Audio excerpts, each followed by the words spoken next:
Hey everybody, it is Book of Catherine. I hope this video finds you well. We are covering a really important topic today, which is we are in the year 7001. Why did nothing happen over the break of March 20th, which is the new year on the Lord's calendar of 2022? And this basically comes right down to Adam and Eve. And that's something that I've been wanting to talk to you guys about. Anyway, on Twitter, I have been mentioning, if you aren't following me on Twitter, my handle is @Book of Catherine. Very simple. KATHERINE. If you're not subscribed, I highly recommend you're subscribed. It's a very popular feed.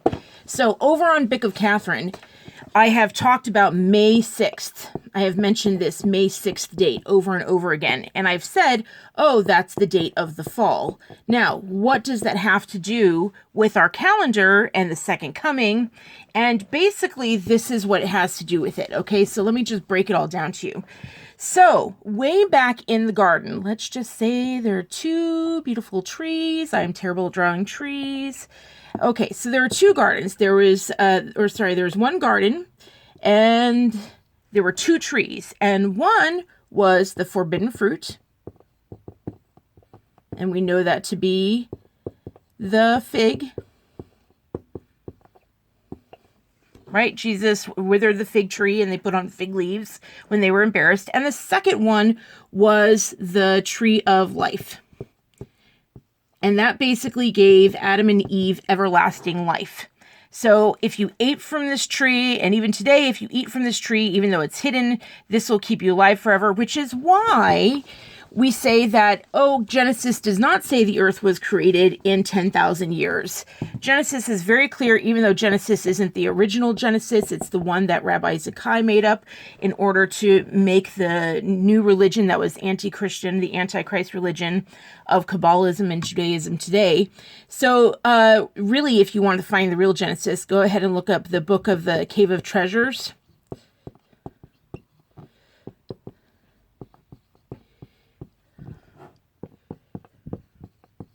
That's what you want to look up if you want to find the real. That's the original Genesis. Absolutely packed with information and sounds much more like the prophets Isaiah and Daniel for a reason. And while you're at it, just go ahead and take Paul and eliminate him from your Bibles. Rip out those sections. Those are also anti-Christian, right? They are not of the Lord at all. So Jesus warned against him, and the Roman government picked him for a reason. So here's what we know. When the fall happened, and they were here with these two trees, right? When the fall happened, there was Adam and there was Eve. And what happened is that Adam and Eve were so sad. They were absolutely heartbroken. They were like, oh my gosh, we ate of the tree of the fig, of the forbidden fruit, right? And they're like, we're going to die. Oh my God, we're going to die because this is it. And they say in the text that Eve first saw death when she ate.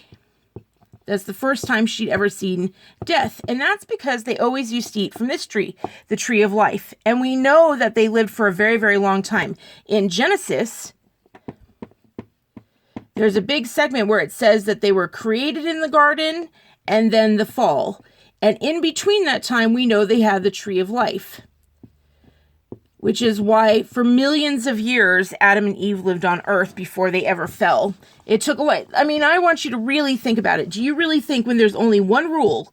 I mean, we live today with how many laws? We have the book of so many laws, right? The law book is so big. No matter what country we live in, there's just so many laws. It goes on and on and on. New laws are being written every day. The EU doesn't like the EU write 3,000 new laws a day?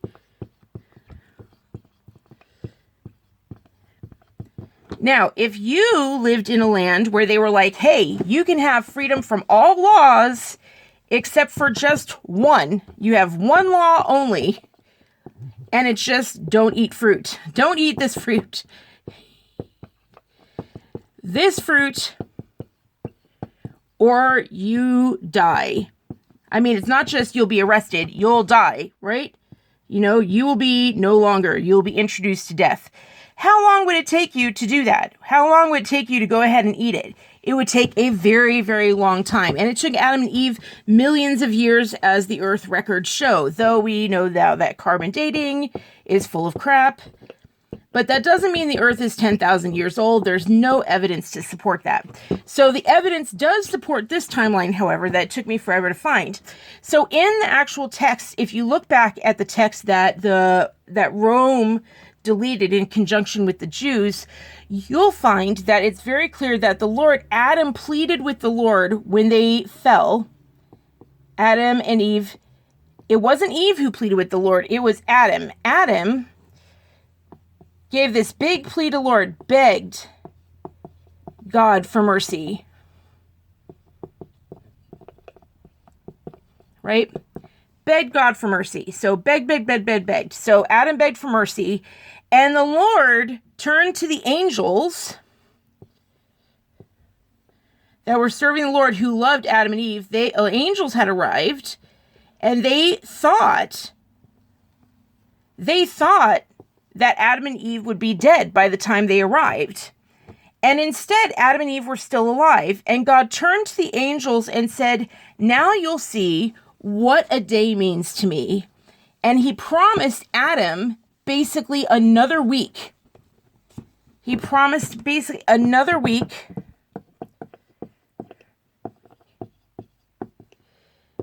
before the death judgment.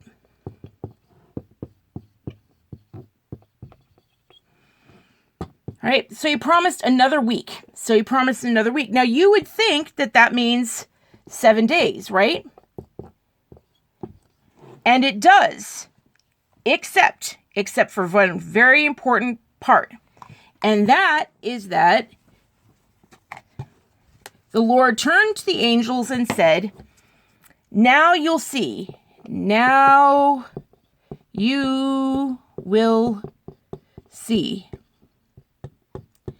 And then he said the famous quote, 1 day is like 1,000 years, and 1,000 years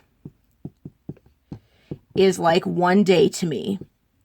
He was like, now you will understand my timeline. And essentially what that meant was they were going to have 7,000 years of grace before the judgment. So there have been many judgment days in the Bible, but there is one final last day that you hear about. And it's not talked about all that often. Usually it's other judgments that are talked about. But there is this last day that occurs. And what we know is it's going to be at least 7,000 years because of that quote. In fact, we hear about it repeatedly. And when it's referred to, we hear that same quote. If you look at 2 Peter 3, which specifically goes over the apocalypse, which specifically goes over the last day, what does Peter say? He also says, 1 day is like 1,000 years to our Lord, and 1,000 years is like a single day. And 2 Peter, right when he's talking about this last day, he brings up this quote again, which is why when you find the early church records, you hear how they faithfully record what date they're on. They're already counting it. And there's lots and lots of 7,000 year writings in the early church before 300 AD, or AC, AD, also known as Common Era, right? 300 AD CE is right when the Great Persecution happened. They burned a ton of stuff. And then after that, when it didn't work with Diocletian persecution, then the next one that came along converted the entire of Rome into Christianity. He went down, basically, I think it was not Charlemagne, but well, that's a whole other history thing. But basically, Judaism had survived Christ, the high priest. Jesus came and just railed against the law that the high priest had run. They had made all these laws called the Mishnah. So Judaism had made this whole thing called the Mishnah. And it is totally outside of the law that the Lord had given. They created a whole bunch of books There's the law the Lord had given, and then they made all these books, kind of like Islam added on to Judaism. They added all these books, and so Jesus came and he kept canceling these out. As Pontius Pilate said, he said, Jesus goes to war with the law of the high priests and their law, which is ironic because today, right before judgment, what is big? Nothing is bigger than religious priests.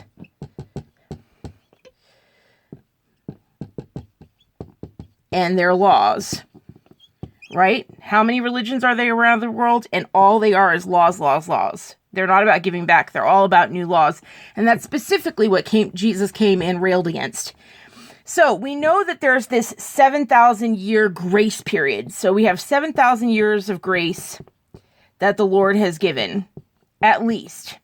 So what we know is that there's the Ecclesiastical Calendar. So what happened was when they did this great persecution, they kind of eliminated all the 7,000 year texts because they went down to Jerusalem, or Tel Aviv, sorry. They went down to Tel Aviv and they asked the Jews, how did you turn yourself from having a Messiah that gave all this power, and how did you turn yourself into an antichrist, which Christ means Messiah, anti-messianic. How did you turn yourself antichrist? And so the Jews said, oh, this is how we did it. Our fathers, Rabbi Zakkai and Hillel, but Zakkai survived the destruction in Jerusalem. So Rabbi Zakkai went ahead and he edited out, he removed like 75% of the Hebrew Bible's text, prophets, and stories. So he went ahead and deleted half of them, and then he added a few chapters and books. So he made like the Torah and things like that. So he added chapters and books, but he deleted 75% of the Hebrew Bible because that all had things about the Messiah.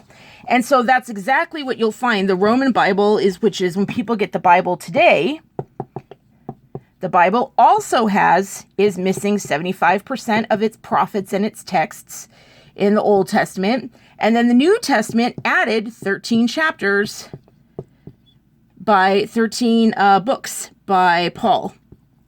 And then they even added to some of those chapters in like the apostles and the disciples. They even added chapters, just like they added on to Deuteronomy.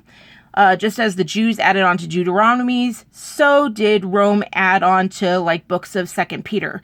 Like the really important chapter, 2 Peter 3, that we just talked about, the apocalypse. At the very end of this chapter, it has a ... and then there's a whole paragraph saying, oh, we should listen to Paul, even though he's confusing. And the big thing about Jesus was everyone said they liked Jesus because he was very plain spoken and easy to understand. So if it's text that's confusing, then it's not of the Lord. That's one thing that the Gospels are very clear about. Okay, so moving on. So what we know is that there's at least a 7,000 grace period. Now, there are two things we're working with. What ended on March 20th is basically this ecclesiastical calendar, the solar calendar. And it moves from March 21st here, and it moves all the way down to March 18th. And that has to do what's in between that, the 19th and the 20th. Those are both what are called intercalary days, and that's a whole other subject. So, the 19th is an intercalary day. The 20th is an intercalary day. So on March 21st starts this is New Year's Day. The first day of New Year's, the first day of the first month is on March 21st.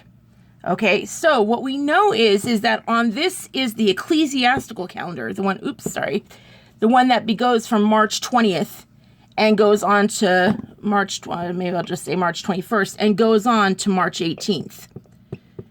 So this calendar that does this, that goes from spring equinox to spring equinox, because these are the spring equinoxes, and that's the New Year's Day. I'll have to do a whole separate video on that, on what actually happens in the calendar. But if you've been following along with me, you know that there are these 12 months. and each one has 30 days. So this is what's called the Ecclesiastical Calendar. Ecclesiastical.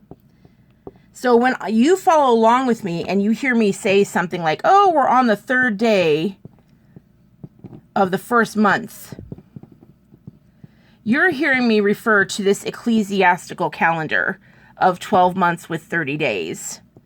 So that's the Lord's ecclesiastical calendar, and that's been going since the beginning of time. That calendar has been going on for forever, like since the moment the Lord created the world. He says in the system of Jubilees, even the system of Jubilees has been going on. He says the Jubilees are what rule the kingdom of heaven, and therefore it rules the kingdom of earth. So this whole system of 7s and 50s of the Jubilees, even heaven rules on it. And it's the exact same thing with us when it comes to the ecclesiastical calendar. There's always been 12 months of 30 days. And the new year rotates around the equinox of spring. When new life comes to the world, that's when the new calendar begins. And that's the thing about Babylon and Egypt. The reason the Lord rails against Babylon and Egypt and even Judaism today is because they changed it not to when life comes back to the earth, but they changed it to fall. They celebrated when the darkness came. They would celebrate at the fall equinox. And Judaism even does that today. Rabbi Zekai put that in. They follow the moon instead of the sun. And none of that is in the prophets or the Holy Scriptures. That's all in this horrible Antichrist document of the Mishnah.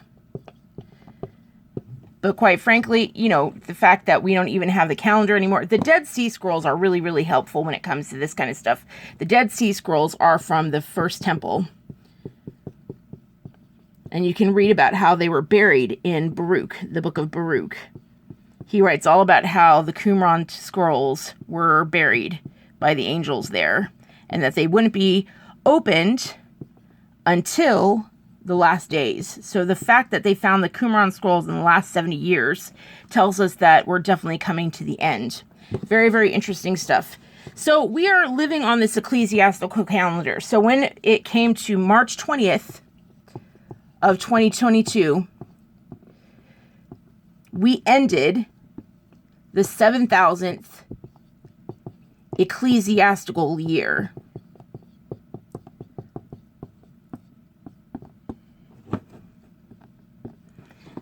So that's what we ended.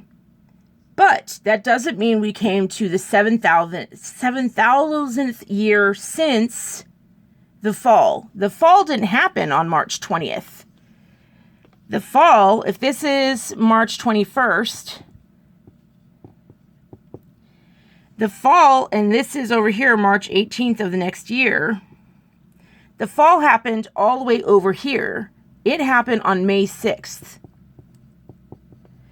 That's the anniversary. Now, we didn't know last year. Was last year's May 6th the 7,000th anniversary?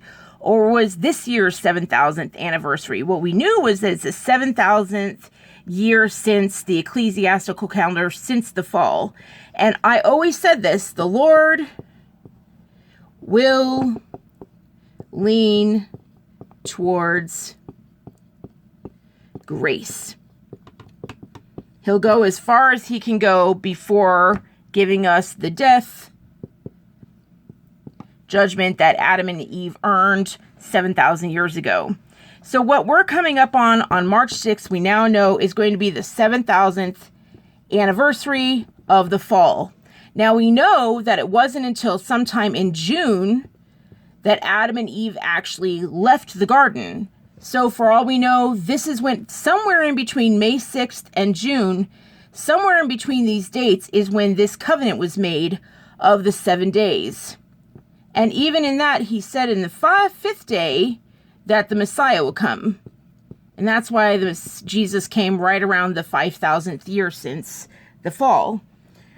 year 5000. If you look up the early church's text, they're always saying that it's about the year 5000 back then. And that's because it was around the 5000th year of the fall that Jesus died, that the Messiah came. That's why they were all expecting the Messiah when he came. And that's why Pontius Pilate was sent, because they were expecting a Messiah in Jerusalem. And he was specially sent to make sure that one would never rise to such an occasion. And unfortunately, that's a whole other story. So what we're coming up on is somewhere between May 6th and somewhere on, let me look it up for you. All right, somewhere between May 6th and June 20th of 2022, that will be somewhere in there the covenant was made. We don't know when. So the covenant of the 7 days, quote unquote days, was made to Adam and Eve. So, that's what I was saying, is that we know the 7,000th anniversary is coming up. But does that mean that he will deliver this death judgment, this last day? Does that mean that he'll deliver the extinction event that will kill the entire earth? Because, that's what they're talking about. They say that this isn't going to be a basic extinction event. If this is earth, that all the texts say that the sky is going to collapse and the earth will melt. It will melt away, which sounds a lot like a nova event to me. That sounds like a nova event. We're getting so many things from the sun lately that it makes you think that maybe that's how it's going to happen. It certainly is how they describe everything. So I know that, hey, don't worry about it. We don't know. They're very, very big in Jesus is very clear. We don't know the day. We don't know. We don't know the day. No one knows the day. But what we do know is that this is around the time because we're coming up on 7,000 years since, or 7,000th anniversary of the fall. And so that's why we're seeing so many what they call climate change events are actually signs. If you read the book of Enoch, like if you read around the chapter 80, around there's descriptions. If you read 2 Peter 3, there's descriptions. And also if you read Matthew 24 at the bottom, if you read Matthew 24, 30 to 31 in the Message Bible, it's very clear. He says that the Son of Man's arrival will be like, the arrival of the Son of Man, it will fill the skies. No one will miss it. Unready people all over the world, outsiders to the splendor and power, will raise a huge lament as they watch the Son of Man blazing out of heaven. At that same moment, he'll dispatch his angels with a trumpet blast, pulling in God's chosen from the four winds, pole to pole. And so if there are any saints left that haven't followed the rapture, any saints left will be pulled in by trumpets, but the rest of the world will melt. So there will be this melting of all the stars and galaxies. It's the end of everything. And so basically what's coming is the judgment that happened. When you hear about the last day and you say, why does everybody have to die? Well, in reality, the billions that have happened, there are billions who have lived that shouldn't have, right? This is all those billions that have lived have been by grace, lived by grace. And so now we're coming to the end of everything. So does that mean that it's going to happen on May 6th, on June 20th? So those are just the dates that I know are going to be either the anniversary of the covenant, May 6th, or June 20th. I know so many things happen on June 20th. That's the summer solstice. So many stuff have happened. This is the one date that a volcano did not go off last year. Of all of the new spring, summer, fall, winter, all of those had massive volcanoes at the very beginning. Iceland opened up in spring, and Pacaya opened up on the first day of the first month. And then for the fall, that was La Palma. And then for the winter, Tonga, right on December 20th was Tonga. So June 20th was the one time last year in 2021, it was the first time summer, it didn't start with an eruption. I don't know if that's a sign of anything, but I know May 6th is when they ate the apple. I was starting out the apple, the fig, right? May 6th is when they ate the fig, and June 20th is when they left the garden. I don't know which one is the 7,000th anniversary. I just know that these are the dates that encompass it. And perhaps on this date or right after or soon after, the actual return will happen. I will say that the way the sun is going, the way it's blazing and registering UV ratings, double the UV ratings that it should, and the fact that that the north and south poles of Earth are both heating up suddenly since March 20th. The heat signals are going way up on both. This went up 33 degrees, and this would, I believe it was something like 20 degrees. Both heated up in Celsius, and if that keeps going, the Earth's atmosphere will collapse. So they're saying it's an impossible feat, but it's actually happening, and that all sounds like, you know, everything going away, melting in front of the sun. So anyway, we know the sun is causing both of these, so who knows what's going to happen. But what we know is that it's coming soon. This is what I mean by the 7,000th anniversary, and I hope that explains some things to you. I know that was very quick. Hopefully you can watch this repeatedly and understand where I'm going with it. But I miss you guys so much. COVID has really, really affected my household, and my life has, for me, a bedridden person, has really changed, but having the FND diagnosis has helped. So I love you so much, so much. All around the world, I love you so much. And I just want to say thank you for donating, because your donations have allowed me to do all of this writing, right?